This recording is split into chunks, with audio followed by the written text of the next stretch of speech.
What if your life's work was considered a joke, a total failure? Well, that's pretty much the story of two artists who, even though they were rejected in their own time, would go on to change the course of art forever. So first up, we've got Paul Cézanne. This was a painter whose work was just so strange, so challenging to the 19th century eye, that he was pretty much laughed out of the room by the art world.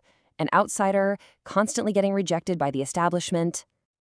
And then, of course, there's Vincent van Gogh. I mean, his name is legendary today, right? But back then, a commercial disaster. It's tragic, really. He died poor, tormented by mental illness, and believing his life's work was basically worthless. So the big question is, what happened? How did these two guys, these outcasts, end up laying the foundation for pretty much all modern art? It's an incredible story. Okay, let's get into it. All right, let's kick things off with Cézanne. You gotta remember, his contemporaries, the Impressionists, were all about capturing these quick, fleeting moments of light. But Cézanne, he had a way bigger, way more radical goal. He didn't just want to show you reality, he wanted to rebuild it, right there on the canvas. And this just perfectly shows you how people reacted to him. So on the left, you've got his portrait of another artist. The establishment thought it was just awful, crude, distorted. And so what did they do? They literally turned it into a cartoon to make fun of him, which you can see there on the right. Brutal.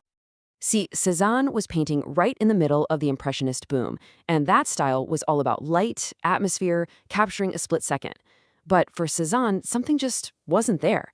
He felt art was losing its solidity, its structure. He wanted to bring back that feeling of weight, of permanence. And this was his big idea, his solution. It was a total game changer. He had this famous line about treating nature by the cylinder, the sphere, the cone. So what does that mean? Well, instead of just copying what he saw, he started breaking it down, using color not just to represent light, but to actually build solid geometric forms. And you can really see that theory in action right here.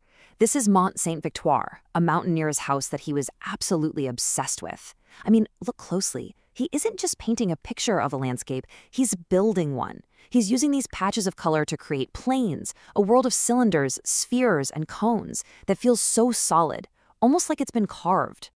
Okay, now let's jump forward a bit. This is the same mountain, but a watercolor from over 10 years later. You can see how his idea is evolving, right? The shapes are getting even simpler. It's like the world is dissolving into these blocks of color. You can still tell it's the mountain, but it's definitely getting more abstract.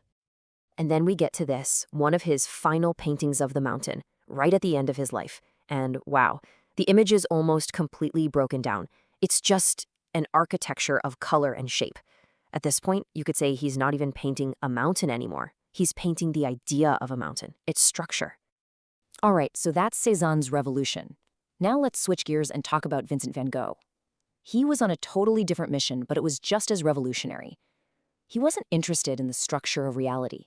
No, he wanted to use paint to show you what it felt like to be human. So early on, when he was back home in the Netherlands, Van Gogh's paintings were really dark and earthy. Just look at the potato eaters here. The colors are all muddy and heavy, and that was on purpose. He wanted to show you the tough, gritty reality of peasant life. He wanted you to feel that struggle. But then he moved to Paris, and everything changed. He saw the work of the Impressionists, and it was like a switch flipped. Just look at the difference here. It's a visual shock. On the left, that's his dark Dutch period. On the right, that's just 1 year later in Paris. It's an absolute explosion of light and color. His whole world just got turned upside down. And this is the key. This is the moment. After Paris, Van Gogh had this incredible realization. Color doesn't just have to show you what something looks like, it can show you what it feels like. For him, color became its own language, a direct pipeline to his emotions, to his soul. But it wasn't just the Impressionists who were influencing him. As he was searching for this new language of emotion and color, he found inspiration in a pretty surprising place: Japan. And this right here, this is the key to understanding his later work. On the left, you've got a Japanese ukiyo-e woodblock print, which were super popular at the time. And on the right, that's Van Gogh's painted copy. He was completely obsessed with these things, collected hundreds of them, and just pored over them.